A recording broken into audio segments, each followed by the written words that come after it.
할렐루야. 주님의 이름으로 축복합니다. 옆에 계신 분 보시면서 인사 나누시겠는데, 하나님은 당신을 사랑하십니다. 저도 당신을 사랑합니다.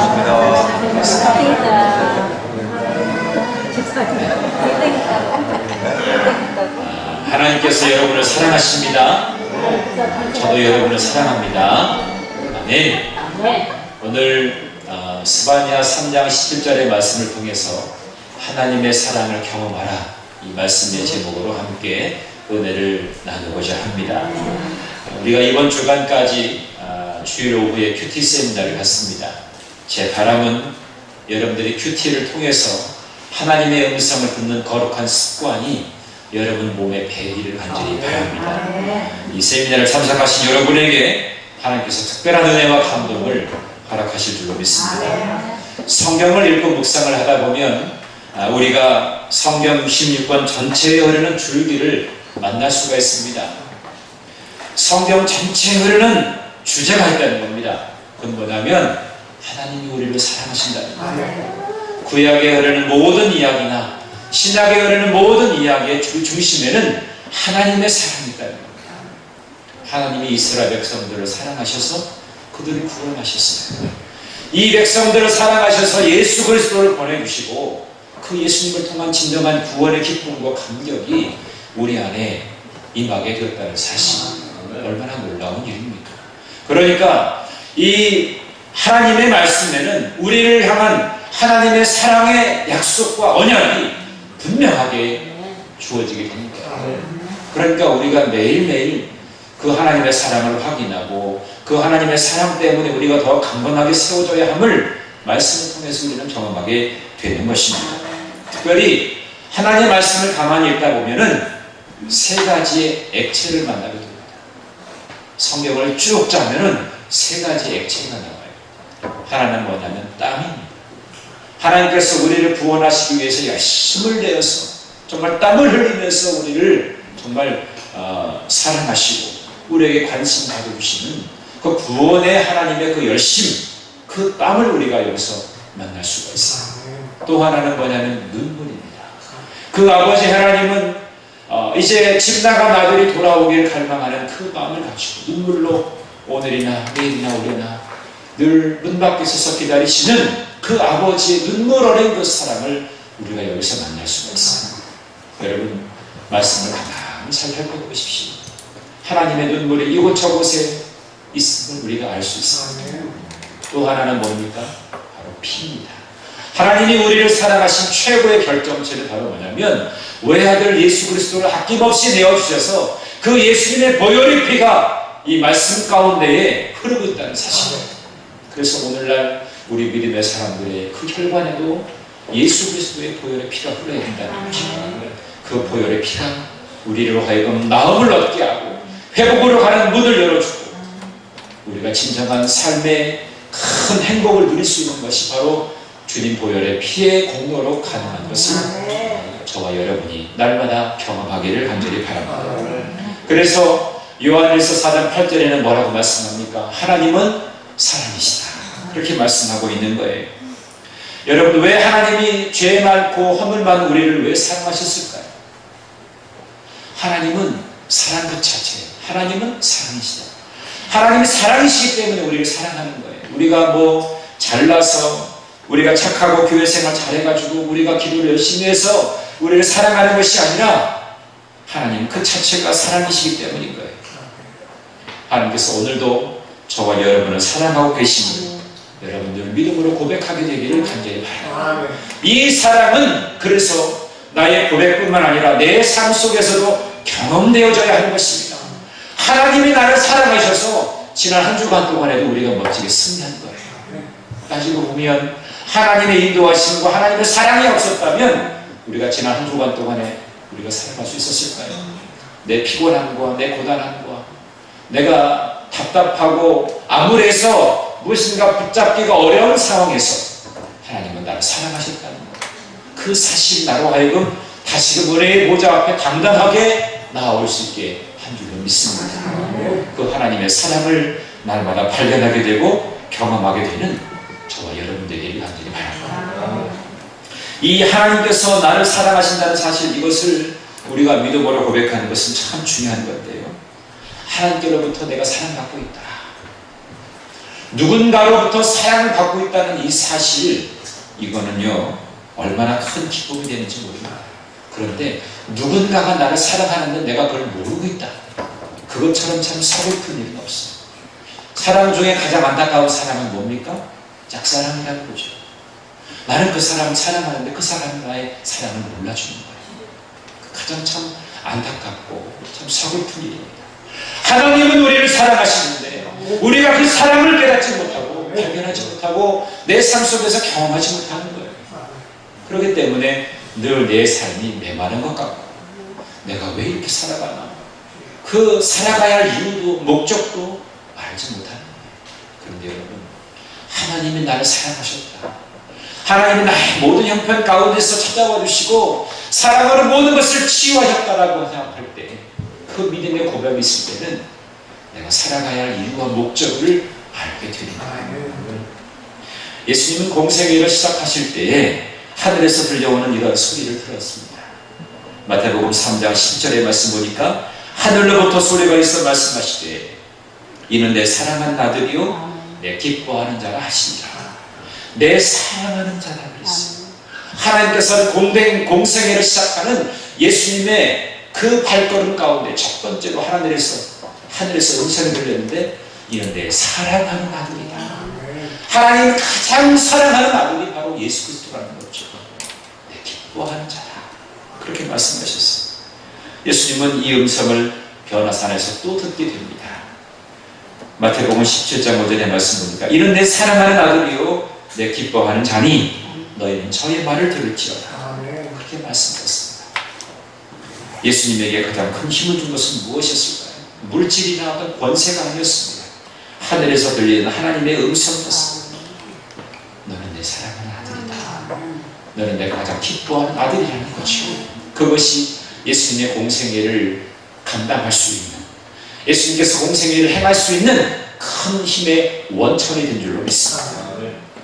그래서 예수님은 제자들에게 하나님께서 너희를 사랑하신다, 그런 말씀을 수도 없이 하신 겁니다.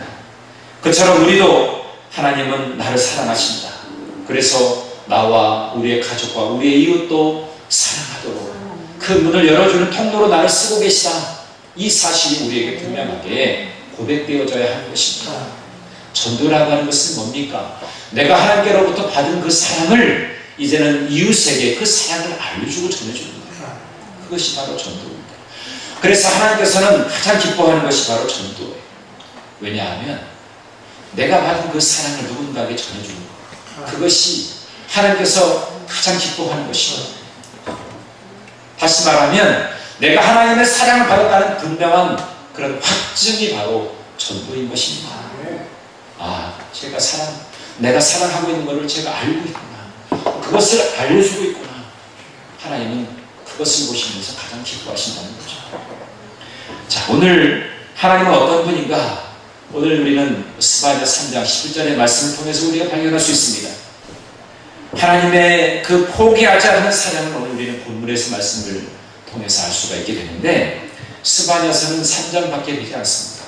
1장과 2장 그리고 3장의 전반부까지는 하나님께서 죄를 심판하시는 심판의 하나님으로 나타나고 있어요. 그런데 3장 후반절에 보면 어떤 내용이 나오냐면 다시 심판 후에 깊은 사랑을 주시는 하나님의 그 사랑 어린 그 회복의 메시지를 전해주고 있는 것입니다.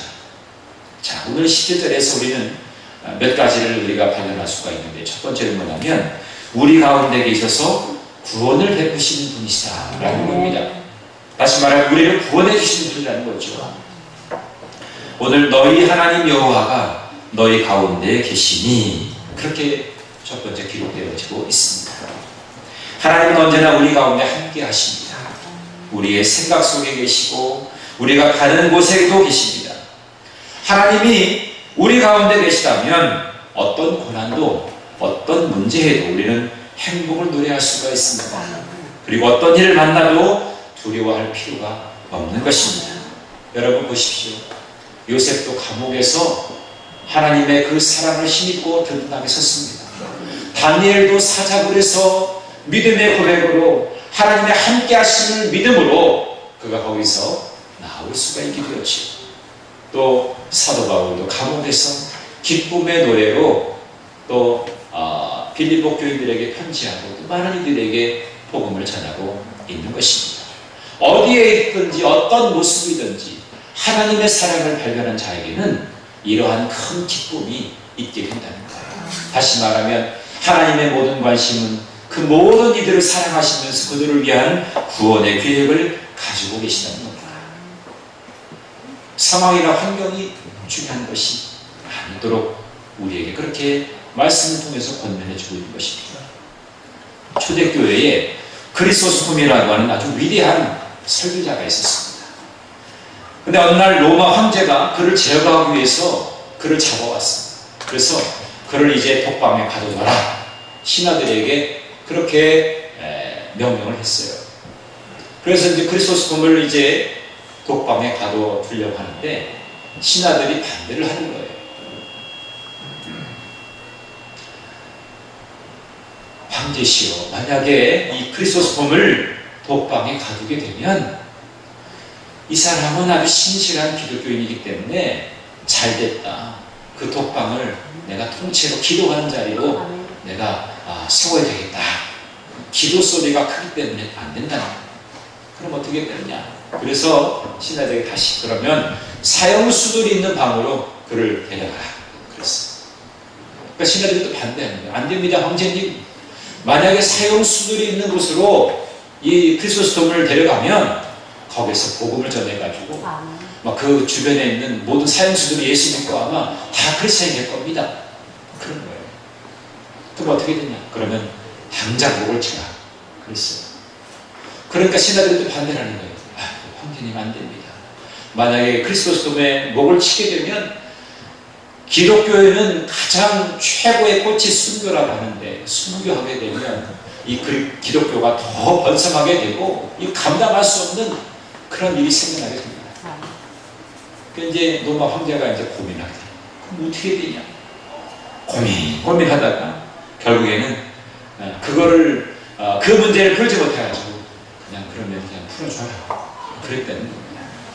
여러분, 믿음의 사랑이 있는 그 자리는 하나님이 함께 하신다고 하는 믿음의 고백이 있을 때 하나님의 사랑이 임하는 곳이라고 생각할 때는 그곳의 모든 환경과 모든 문제는 풀려지게 됩니다. 여러분, 우리 그리스도인들은 사방으로 우겨쌈을 당하여도 쌓이지 아니합니다. 답답한 일을 당하여도 낙심하지 않게 됩니다. 핍박을 받아도 버림받지 아니하고 거꾸로뜨림을 당하여도 우리가 망하지 않는 것입니다. 왜냐하면 질그릇 같은 우리 안에 보배와 같은 예수 그리스도가 계시기 때문에 우리는 질그릇이에요. 그러나 질그릇 안에 담긴 예수 그리스도로 인해서 우리는 그런 어떤 어려움과 고난도 능히 이겨나갈 수가 있게 되는 겁니다. 그 주님이 지금 우리의 삶 가운데 계시고 또 성령께서 동행하여 주신 줄로 믿습니다. 무엇보다도 우리에게 구원을 베풀어 주신다고 말씀하셨어요. 하나님께서 우리에게 구원을 베풀어 주시는데 우리가 경험한 가장 큰 복 중에 가장 큰 복이 구원의 고난입니다. 우리가 예수 그리스도를 믿어서 그분으로 인하여 우리가 영원한 생명을 누리게 되었다는 사실입니다. 그 구원뿐만 아니라 길이 없는 곳에서 길이 있게 하시는 구원도 있습니다. 문제를 풀어주시는 구원도 있습니다. 병든 부분을 회복시켜 주시는 구원도 있습니다. 또 우리의 모난 부분을 변화시키는 그런 구원도 있습니다. 이런 구원의 역사를 허락하여 주시는 그 하나님의 사랑이 오늘 우리의 신앙 가운데 가득 임하게 됨을 여러분 날마다 기억하시기를 간절히 바랍니다. 그래서 우리는 어떤 일을 만나도 낙심하거나 또 포기하지 말아야 되는 것입니다. 우리의 삶 가운데 함께 계셔서 늘 구원의 은혜를 베풀어 주시는 그 하나님을 날마다 찬양하게 되는 저와 여러분이 되기를 간절히 바랍니다. 두 번째로 우리로 말미암아 기쁨을 이기지 못하는 분이라고 말씀합니다. 그러니까 나 때문에 기뻐하시는 분 우리 하나님이시다. 오늘 17절을 보면 스바냐 선지자가 하나님에 대해서 이렇게 말씀합니다. 그가 너로 말미암아 기쁨을 이기지 못하시다. 또 마지막 부분에서도 너로 말미암아 즐거이 부르며 기뻐합니다. 그렇게 고백합니다. 여러분, 우리가 이 고백을 가만히 보면 우리 인생이 얼마나 참 가치 있는 인생인가, 그것을 우리가 깨닫게 되는 겁니다. 하나님은 우리가 무엇을 했기 때문이 아니라 우리 존재 자체에 관심을 가지시고 그것 때문에 기뻐하신다는 거예요. 내가 있음으로 인해서 기뻐하는 것이죠. 자식을 들 부모는 무엇으로 인해서 기뻐합니까? 자식이 잘하고 자식이 말을 잘 듣고 자식이 잘 되어지는 것 때문에 기뻐할 수도 있지만 자식이 존재한다는 것 자체로 기뻐할 수 있는 거예요. 하나님도 역시 마찬가지입니다. 우리가 예수 믿고 믿음의 사람으로 이렇게 그리스도의 공동체를 이루고 하나님의 말씀 안에 아름답게 성장하는 그 모습을 보면서, 그래, 너희들이 내 자녀지, 그 자녀들을 바라보시는 그 하나님의 마음을 기뻐히 말할 수가 없게 되는 것입니다. 여러분, 우리가 하나님 없이 못 사는 것처럼 하나님께서도 우리 없으면 못 사십니다. 여러분, 그 사실 아십니까? 하나님은 나 없으면 못 사십니다. 한번 고백해 볼 거예요. 하나님은 나 없이는 못 사시는 분이시다. 하나님은 나 없으면 못 사시는 분이다. 그렇습니다. 우리가 하나님 없으면 살 수 없듯이 하나님께서도 우리 없으면 살 수 없으신 분이다. 이토록 가장 존귀한 자가 바로 우리란 말입니다. 그래서 우리를 구원하시려고 독생자 예수 그리스도를 이 땅에 보내주신 것입니다. 그래서 아무리 우리가 연약한 모습이 있어도 우리가 진심으로 회개하고 돌아오게 되면 언제나 하나님은 우리의 모든 죄와 허물을 덮어주실 것입니다. 그처럼 하나님은 우리를 때로는 상사병에 걸리실 정도로 사랑하시고, 때로는 거룩한 스토커처럼 끝까지 관심을 가지시고 바라보는 분이 우리 하나님이십니다. 서두에 제가 말씀드렸지만 하나님은 진정한 아들이 돌아오기를 간절히 원하는 마음을 가지시고, 그렇게 바깥에서 눈이 붓도록, 눈이 시리도록 살피시는 분이 바로 우리 하나님이십니다. 아들은 거짓골로 돌아왔습니다. 냄새나고 추한 아들이었지만 그 아들을 달려가서 그걸 안으시고 그에게 입맞춘 분이 우리 아버지이십니다. 하나님이 우리를 보시는 모습이 바로 그런 심정이라는 거죠. 때로는 때가 많이 묻었습니다. 때로는 거친 그 모습, 세상에서 여러 가지 모양으로 찌들었던 모습, 그것 때문에 사람들이 핀잔을 주고 미워할 수 있지만 우리 하나님은 결코 그런 분이 아니시는 거죠. 그 허물과 상처까지도 보듬어 주려고 힘쓰시는 분이 우리 하나님이신 것을 우리가 기억해야 줄 믿습니다. 그래서 우리가 가장 품어야 될 품은 바로 하나님의 품입니다. 그 하나님의 품 안에는 사랑이 있고 나로 인해서 기뻐하시는 그 하나님의 기쁨이 그 안에 담겨 있음을 여러분 기억하시기 바랍니다. 특별히 우리가 누군가에게 복음을 전할 때 하나님은 그 무엇보다도 그 전도로 인해서 가장 기뻐하시는 분이십니다.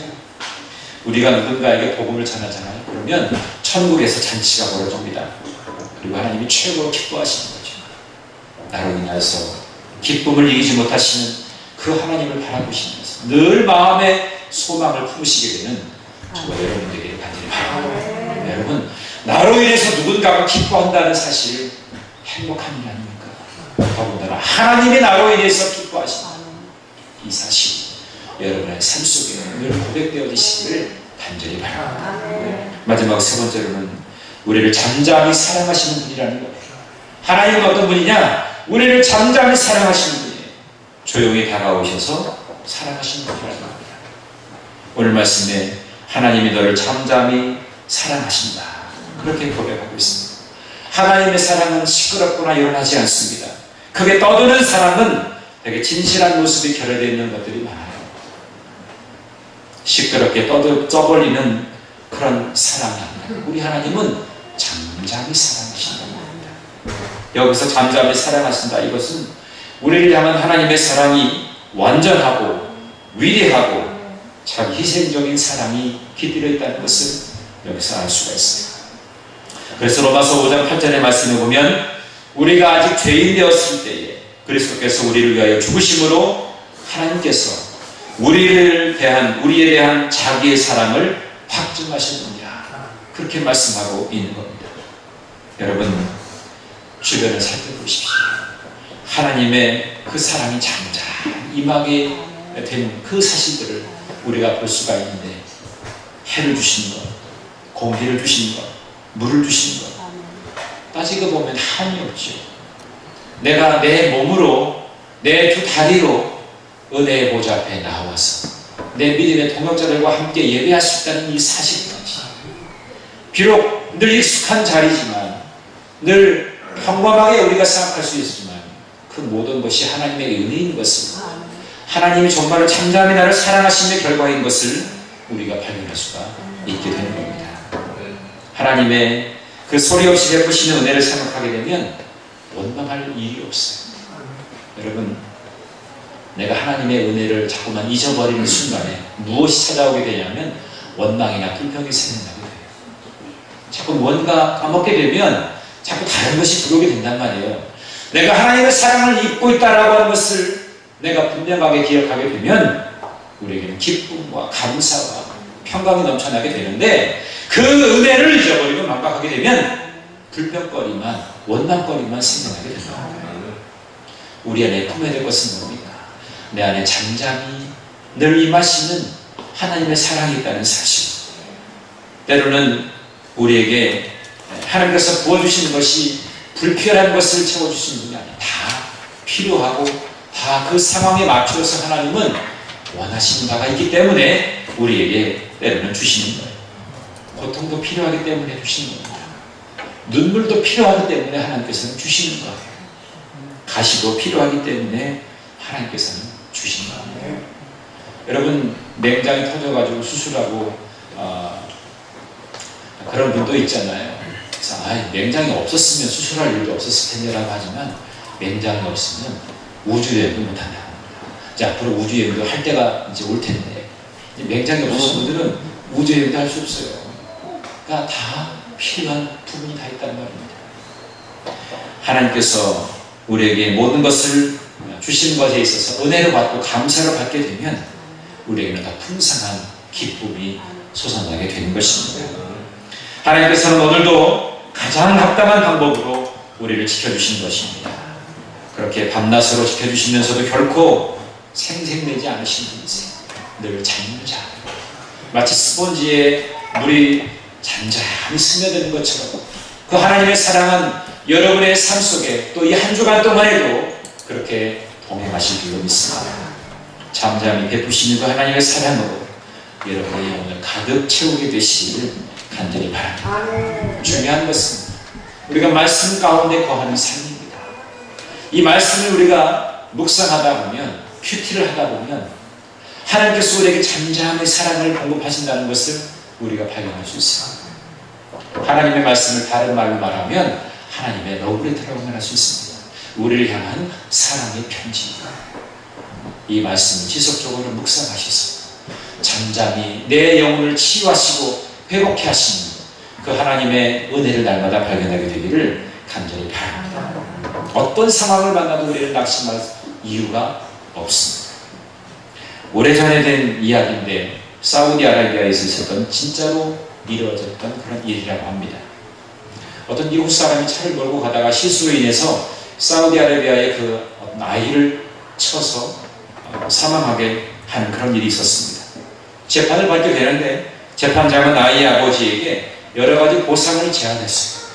근데 이 치인 아버지가 원하는 것은 보상도 싫고 또 옥살이를, 저 사람 옥살이 시키는 것도 난 싫다는 거야. 뭘 원하느냐?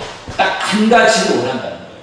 그건 뭐냐면 이 내 아이를 친 그 미국 사람의 그 아이를 데려오해서 나도 똑같이 그 아이를 치게 한다는 거예요. 여러분, 내가 벌금을 내는 것도 아니고 내가 옥살이 하는 것도 아닌데, 그 사람이 정말 요구하는 것은 당신이 내 아이를 쳤던 것처럼 나도 당신을 똑같이 그렇게 치겠다. 그 이야기를 들었을 때에 그 아이의 아버지는 어땠겠어요? 다른 고통은 다 감당할 수 있겠지만 자기 아들을 그렇게 치겠다고 하는 그 이야기를 들으면서 충격을 받는 거죠. 세상에 그런 일이 있어요. 실제로 있었던 일이라고. 여러분, 이러한 이야기를 들었을 때 자기 아들을 또 치게 해야 되는 그 아버지의 마음은 어땠겠냐 말입니다. 하나님께서 아브라함에게 늦둥이 아들 이삭을 주셨어요. 그런데 하나님은 이삭을 제물로 바치지 않는 겁니다. 세상에 다른 것은 다 할 수 있었지만 자기의 아들을 내어줄 수밖에 없는 그런 상황에서 아브라함이 선택할 것은 아무것도 없었어요.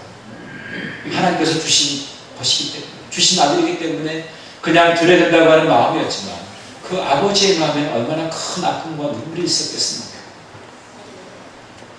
하나님이 하나밖에 없는 아들 예수 그리스도를 우리를 위해서 십자가에 매달리게 하시고 그 하나님의 고통을 여러분 아십니까? 십자가에 매달려 죽는 그 아들을 바라보는 아버지의 마음이 어땠겠냐 말입니다. 그 고통으로, 그 고통을 감수하시면서 우리를 구원하시기 위해서 내어주신 사람이 바로 우리를 잠잠히 사랑하신 하나님 아버지의 마음인 것입니다. 오늘 저와 여러분, 이 하나님의 사랑이 우리의 심령 가운데에 경험되어지시기를 간절히 바랍니다. 하나님의 사랑을 경험하는 것이 중요한 거예요. 하나님의 사랑은 연구하고 따지고 살펴서 확인해서 경험하는 것이 아닙니다. 또 하나님의 사랑은 나를 위해서 모든 것을 내어준 사랑이 나가는 것을 내가 받아들이고 인식하는 거예요. 그것에서부터 내 신앙은 성장하기 시작합니다. 박진영이라고 하는 가수가 있습니다. 최근에 신곡을 발표하면서 아마 자신의 인생 스토리를 이야기하는 대목에서 아주 중요한 점을 제가 발견했습니다. 이 사람이 신앙에 대한 질문을 했을 때 당신은 크리스찬입니까? 물어봤을 때 자기는 무교라고 한 거예요. 이 사람은 어렸을 때부터 아주 신실한 신앙의 가정에서 자랐던 사람이었습니다. 그런데 머리로는 다 이해가 되지만 내 가슴으로는 믿어지지 않기 때문에 자기는 기독교인이 아니라 어떤 특정 종교인이 아니라 자기는 무교라고 이야기하는 거예요. 머리로는 다 이해가 된다는 거예요. 그런데 자기의 가슴으로는 그것이 이해가 되지 않는다는 거예요. 믿고 싶지만 내가 아직까지는 믿어지지 않는다는 거예요. 그것을 고집하고 있더라고요. 참된 진리를 확인하기 위해서 이 사람은 물리학을 공부하고 또 창조론과 진화론을 공부해보고요. 마지막으로 신화적인 존재가 아닌가 싶어가지고 역사 속에 정말 실제했던 예수 그리스도에 대해서 직접 확인하기 위해서 이스라엘에 건너갑니다. 거기서 여러 가지의 자료들을 다 수집하고 그러면서 정말 예수 그리스도가 정말 실제하신 분인가? 라고 하는 것도 따져보고, 그런데 자신의 이성과 물리로는 도저히 예수님을 반박할 이유를 찾지 못했어요. 그런 결론에 다다르게 됐습니다. 그런데 머리로는 다 이해가 되지만 아직도 믿고 싶지만 믿어지지 않기 때문에 자기가 그것 때문에 가장 괴롭다는 거예요. 그러니까 자기는 아직까지도 무효라고 생각합니다. 우리 같으면 신앙의 가정에서 자랐으니까 그래도 그냥 난 그냥 기독교인입니다 라고 말할 수가 있었겠죠. 이 사람은 정말 자기의 인생에 있어서 아직까지 풀지 못한 그 숙제 때문에 자기는 무교라고 합니다. 어찌 보면 우리에게 시사해주는 면이 참으로 큽니다. 우리는 정말 주님의 사랑을 받고 있으면서도 체험하면서도 그것을 제대로 체험하지 못해서 그냥 말로만 그리스도인 우리의 모습, 그 모습에 경종을 누리는 모습은 아닌가, 그런 생각을 해봅니다. 여러분, 중요한 것은 이 박진영 씨가 마지막으로 풀지 못했던 것, 자기의 가슴으로는 아직까지 믿어지지 않는다는 것. 그것은 뭐냐면 하나님의 사랑을 체험하지 못하기 때문에. 이 하나님의 사랑을 어떻게 우리가 체험할 수 있느냐? 여러분 같으면 어떻게 체험하시겠습니까? 이 사랑의 체험은 내가 연구하고 공부하고 따지고 이렇게 해서 우리가 체험되어야 되는 것은 아니에요. 내 몸으로 그냥 받아들이는 거예요. 하나님의 정말 실존하시고 살아계시다라고 하는 것이 내 믿음의 고백이 있으면 그 사랑의 모든 과정과 형편과 상황 속에 내 안에 거하고 있다는 사실이 느껴지게 되는 거예요. 여러분,